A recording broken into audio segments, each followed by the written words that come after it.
ನನ್ನೆಲ್ಲ ಪ್ರೀತಿಯ ವೀಕ್ಷಕರಿಗೆ ನನ್ನ ಪ್ರೀತಿಯ ನಮಸ್ಕಾರಗಳು. ನಮ್ಮ ಚಾನಲ್ನ ಇದೇ ಮೊದಲು ನೋಡ್ತಾ ಇದ್ದೀರಾ ಅಂದರೆ ದಯವಿಟ್ಟು ಸಬ್ಸ್ಕ್ರೈಬ್ ಮಾಡ್ಕೊಳ್ಳಿ ಫ್ರೆಂಡ್ಸ್. ಮುಂಚೆಯಿಂದ ನೋಡ್ತಾ ಇದ್ದೀರಾ ಆದರೂ ಸಬ್ಸ್ಕ್ರೈಬ್ ಆಗಿಲ್ಲ ಅಂದರೆ ದಯವಿಟ್ಟು ಸಬ್ಸ್ಕ್ರೈಬ್ ಮಾಡ್ಕೊಳ್ಳಿ ಫ್ರೆಂಡ್ಸ್, ಸಪೋರ್ಟ್ ಮಾಡಿ. ಯುವಕನೊಬ್ಬ ತನ್ನೂರನ್ನು ಬಿಟ್ಟು ಪರರೂರಿಗೆ ಬಂದ. ಇಲ್ಲಿಯ ಜನರು ಹೇಗೋ ಎಂತೋ ಎನ್ನುವ ಅನುಮಾನ ಅವನದು. ಊರ ಮುಂದಿನ ಬೇವಿನ ಕಟ್ಟೆಯ ಮೇಲೆ ಕುಳಿತಿದ್ದ ಹಿರಿಯರನ್ನು ಈ ಊರು ಹೇಗೆ ಎಂದು ಕೇಳಿದ. ನಿಮ್ಮೂರು ಹೇಗೋ ಹಾಗೆ ಈ ಊರು ಎಂದರು ಹಿರಿಯರು.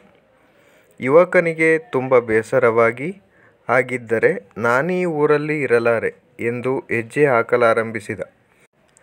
ಯಾಕಪ್ಪ, ಏನಾಯಿತು? ನಿಮ್ಮೂರು ಹೇಗೆ ಎಂದು ಹೇಳಲಿಲ್ಲ ಎಂದರು ಹಿರಿಯರು.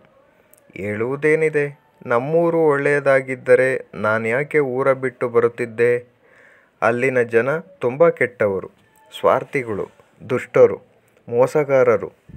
ಅಂಥವರ ನಡುವೆ ಇರಬಾರದೆಂದೇ ಊರು ಬಿಟ್ಟು ಬಂದೆ.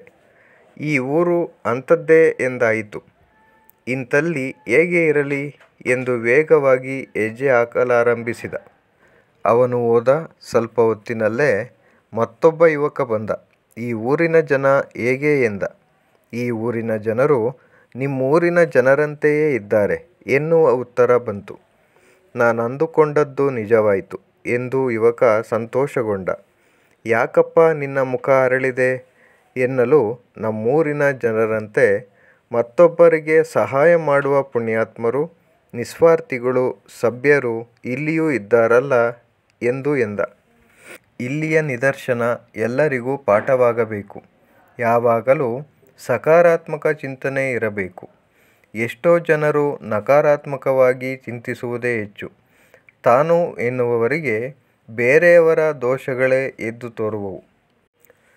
ಅವರು ಬೆಣ್ಣೆಯಲ್ಲೂ ಕಲ್ಲು ಹುಡುಕುವ ಸಾಹಸ ಮಾಡುವವರು. ಮತ್ತೊಬ್ಬರ ದೋಷಗಳನ್ನು ಹೆಕ್ಕುವುದಲ್ಲೇ ಅವರಿಗೆ ಖುಷಿ. ಅಂಥವರಿಗೆ ಮತ್ತೊಬ್ಬರಲ್ಲಿ ಒಳಿತು ಕಾಣಲು ಹೇಗೆ ಸಾಧ್ಯ? ದೊಡ್ಡವರ ಗುಣವೇ ಬೇರೆ. ಬಸವಣ್ಣನವರನ್ನೇ ತೆಗೆದುಕೊಂಡರೆ ಅವರು ಎನ್ನ ತಪ್ಪು ಅನಂತಕೋಟಿ ಎನ್ನುವರೇ ಹೊರತು ನಿಮ್ಮ ತಪ್ಪು ಲೆಕ್ಕವಿಲ್ಲದಷ್ಟು ಎನ್ನುವುದಿಲ್ಲ.